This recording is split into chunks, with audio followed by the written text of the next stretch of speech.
10 ऐसी बातें जो कृष्ण के जीवन को बनाती हैं महानतम।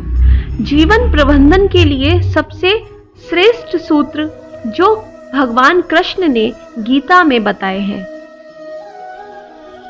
वैसे तो कृष्ण का संपूर्ण जीवन ही एक प्रबंधन की किताब है, जिसे सैकड़ों हजारों बार कहा या सुना जा चुका है। कुरुक्षेत्र में 2 सेनाओं के बीच खड़े होकर भारी तनाव के समय कृष्ण ने अर्जुन को जो ज्ञान दिया, वो दुनिया का श्रेष्ठतम ज्ञान है। कृष्ण का जीवन ऐसी ही बातों से भरा पड़ा है। जरूरत है नजरिए की। उनका जीवन आपके लिए माइथोलॉजी का एक हिस्सा मात्र भी हो सकता है और आपका पूरा जीवन बदलकर रख देने वाला ज्ञान भी। आवश्यकता हमारी है, हम उनके जीवन से क्या लेना चाहते हैं। कृष्ण मात्र कथाओं में पढ़ा या सुना जाने वाला एक कोई पात्र नहीं है, वो चरित्र और व्यवहार में उतारे जाने वाले देवता हैं। कृष्ण से सीखें कैसे जीवन को श्रेष्ठ बनाया जाए। 10 बातें हैं जो अगर व्यवहार में उतार ली तो सफलता आपको निश्चित ही मिलेगी। नंबर 1, शुरू से अंत तक जीवन संघर्ष ही है। कारागृह में जन्मे कृष्ण पैदा होते ही रात में यमुना पार कर गोकुल ले जाया गया। तीसरे दिन पूतना मारने आ गई। यहाँ से शुरू हुआ संघर्ष देह त्यागने से पहले द्वारका डुबोनों तक रहा। कृष्ण का जीवन कहता है, आप कोई भी हो, संसार में आए हैं तो संघर्ष हमेशा रहेगा। मानव जीवन में आकर परमात्मा भी सांसारिक चुनौतियों से बच नहीं सकता। कृष्ण ने कभी किसी बात की शिकायत नहीं की, हर परिस्थिति को जिया और जीता। कृष्ण कहते हैं, परिस्थितियों से भागो मत, उसके सामने डटकर खड़े हो जाओ, क्योंकि कर्म करना ही मानव जीवन का पहला कर्तव्य है। हम कर्मों से ही परेशानियों से जीत सकते हैं।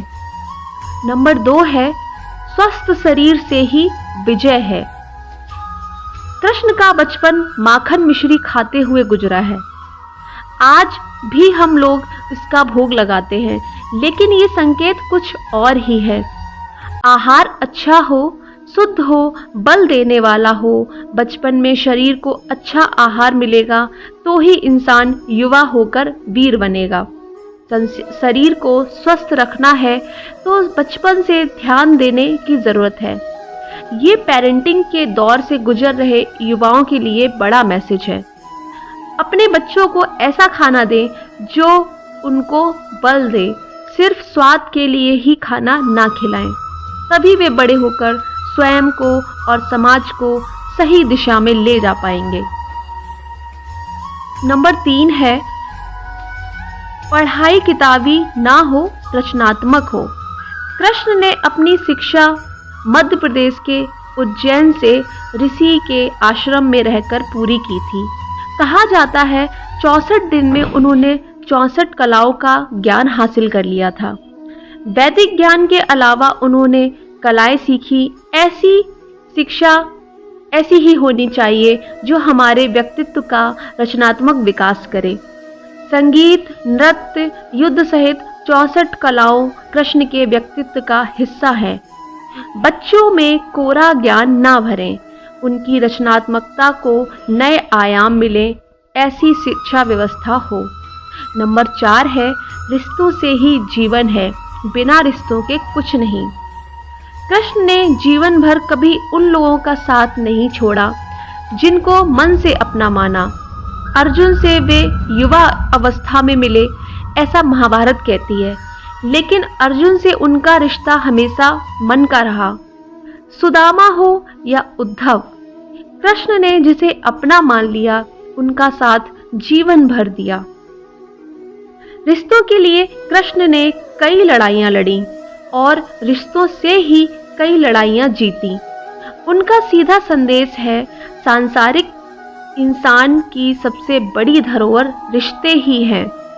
अगर किसी के पास रिश्तों का थाती नहीं है तो वो इंसान संसार के लिए गैर जरूरी है। इसलिए अपने रिश्तों को दिल से जिए, दिमाग से नहीं। नंबर 5 है, नारी का सम्मान समाज के लिए जरूरी है। राक्षस नरकासुर का आतंक था। करीब 16,000 महिलाओं को उसने अपने महल में कैद किया था। महिलाओं ने बलात्कार में उसे सुख मिलता था। कृष्ण ने उसे मारा, सभी महिलाओं को मुक्त कराया, लेकिन सामाजिक कुरीतियां तब भी थीं। उन महिलाओं को अपनाने वाला कोई नहीं था। खुद उनके घर वालों ने उन्हें दूषित मानकर त्याग दिया। ऐसे में कृष्ण आगे आए, सभी 16,000 महिलाओं को अपनी पत्नी का दर्जा दिया। समाज में उन्हें सम्मान के साथ रहने के लिए स्थान दिलाया। कृष्ण ने हमेशा नारी को शक्ति बताया है, उसके सम्मान के लिए तत्पर रहे। पूरी महाभारत नारी के सम्मान के लिए ही लड़ी गई। तो आप कृष्ण भक्त हैं तो अपने आसपास की महिलाओं का पूरा सम्मान करें। कृष्ण की कृपा पाने का ये सरलतम मार्ग है। आपके मतभेद अगली पीढ़ी के लिए बाधा ना बने। कम ही लोग जानते हैं कि जिस दुर्योधन के खिलाफ कृष्ण ने आजीवन पांडवों का साथ दिया, उसकी मौत का कारण भी कृष्ण की कूटनीति ही बनी।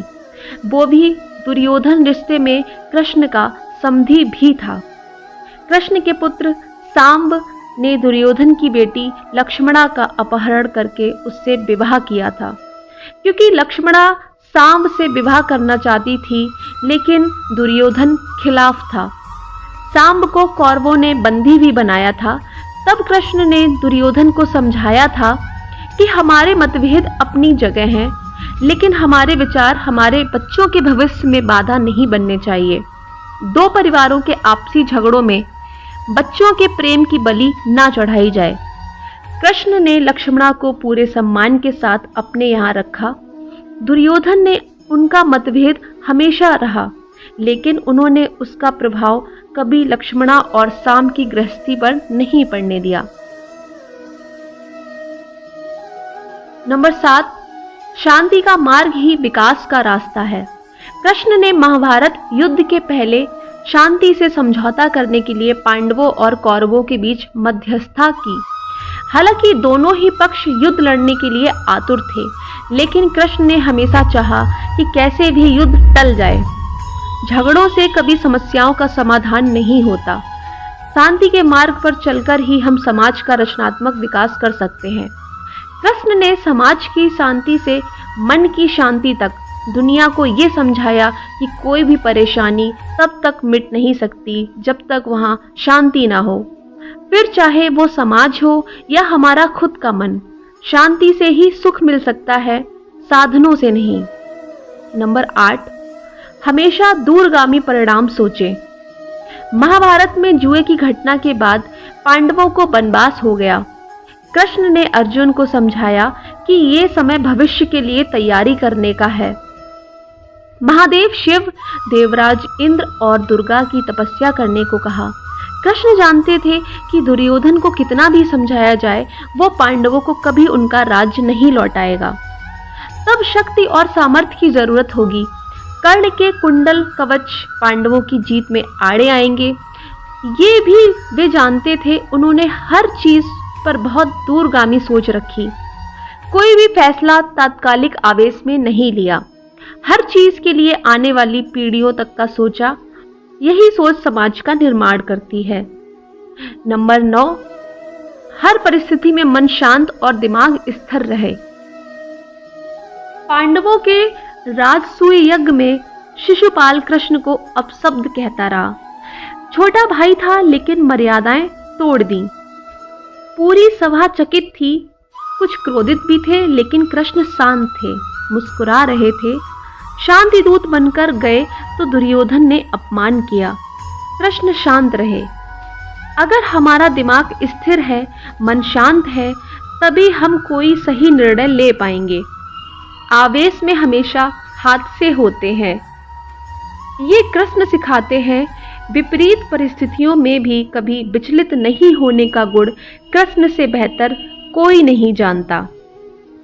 नंबर 10, जो कि है सबसे महत्वपूर्ण, लीडर बने, श्रेय लेने की होड़ से बचें। कृष्ण ने दुनिया भर के राजाओं को जीता था। जहां ऐसे राजाओं का राज्य था जो भ्रष्ट थे, जैसे जरासंध, लेकिन कभी किसी राजा का सिंहासन नहीं छीना। कृष्ण के पूरे जीवन में कभी ऐसा नहीं हुआ कि उन्होंने किसी राजा को मारकर उसका शासन खुद लिया हो। जरासंध को मारकर उसके बेटे को राजा बनाया, जो चरित्र का अच्छा था। सभी जगह ऐसे लोगों को बैठाया जो धर्म को जानते थे। कभी राजा नहीं बने, हमेशा राजा को बनाने की भूमिका में रहे। महाभारत युद्ध में भी खुद हथियार नहीं उठाया, पूरा युद्ध कूटनीति से लड़ा। पांडवों को सलाह देते रहे, लेकिन जीतने का श्रेय भीम और अर्जुन को दिया।